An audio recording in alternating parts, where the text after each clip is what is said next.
Hi, it's Mrs. Gallagher here. I'm going to give you a quick tour of how to get started using your showbie accounts. So the first thing you need to do is log in, okay? You can do it on whichever device you prefer. You can use desktops, laptops, tablets, and then you can go in either through the website or download the app. Both look exactly the same. So I'm going to go in through the website. So first of all, you need your username and your password, and then you sign in. And the first thing you will see is your year group. We're looking at year 5 just as an example. So you go into your year group and you will see all the different subjects, and in those folders of your different subjects is the assignments, the tasks that have been set by your teacher. Okay, so if we have a look at literacy for an example, there's a task here, a figurative language one. There's some older ones here that have been completed, and you've got the instructions here. Okay, so you can see that all these tasks have been set by Mr. Box, and you can follow the instructions, and then any resources that you may need are also in this same folder.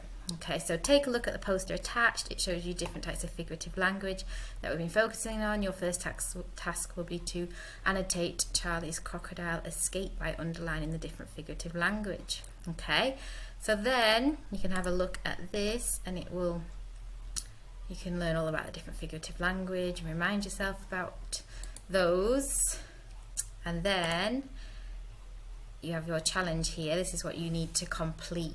Okay, and when you get a challenge and you want to complete it on the document, you have all these fancy editing tools up here for you to complete your work. So you've got different pen tools, highlighter, rubber, you can use text boxes, you can use voice notes, it's up to you.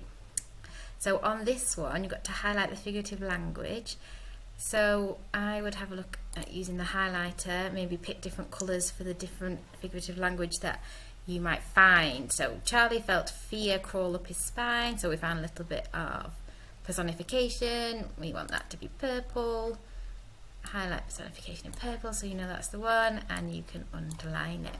Okay, and then keep reading. As he tiptoed towards the lake, crafty, sharply scaled crocodiles are known to inhabit these misty, muddied waters. Crunch. So we've got onomatopoeia there.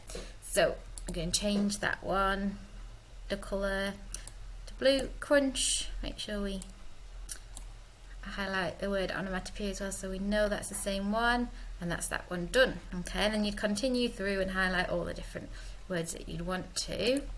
And once you think you have completed the task, you click done. But if you think you made a mistake, you can use the rubber here and start again. Okay, so once you've done the task, you can click done, and that will ping straight to your teacher so they know that you have completed it. Now here there's a second part of that challenge. Once you've done this, you can suggest alternatives for 5 of the examples of figurative language that you have found.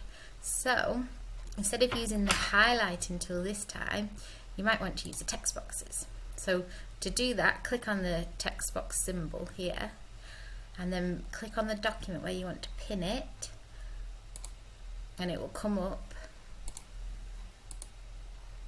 with a box for you to write in. So Charlie felt fear crawl up his spine, so you might want to change that to tiptoe. Charlie felt fear tiptoe up his spine.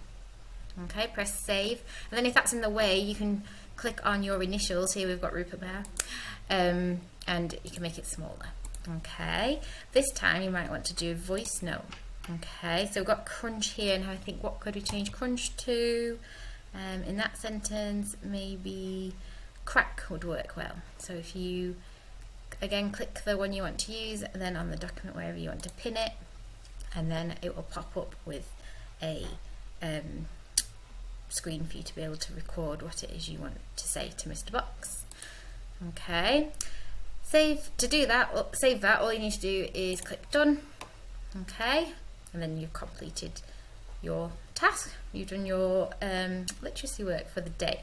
Now here Mr. Box has actually also set another task that says, think about autumn and harvest, make a word bank of words associated with this time of year. Think fruit, veg, crops, autumnal colours, smells of autumn. Can you think of some figurative phrases? So it's up to you how you want to respond. We're not writing on a document this time, but you could just write a list here. So I might say crisp, fresh, okay, whatever word you want to use. Once you've made your list, post it.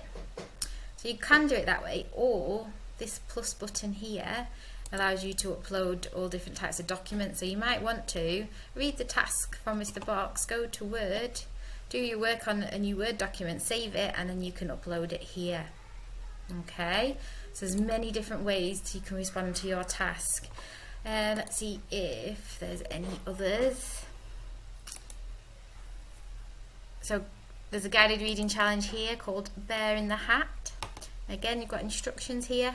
We would like you to look at the image on the document below and answer the questions. You're looking for detailed and descriptive answers in well-punctuated sentences.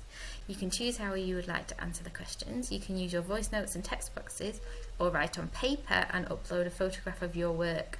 Remember, there are no wrong answers, use your imagination.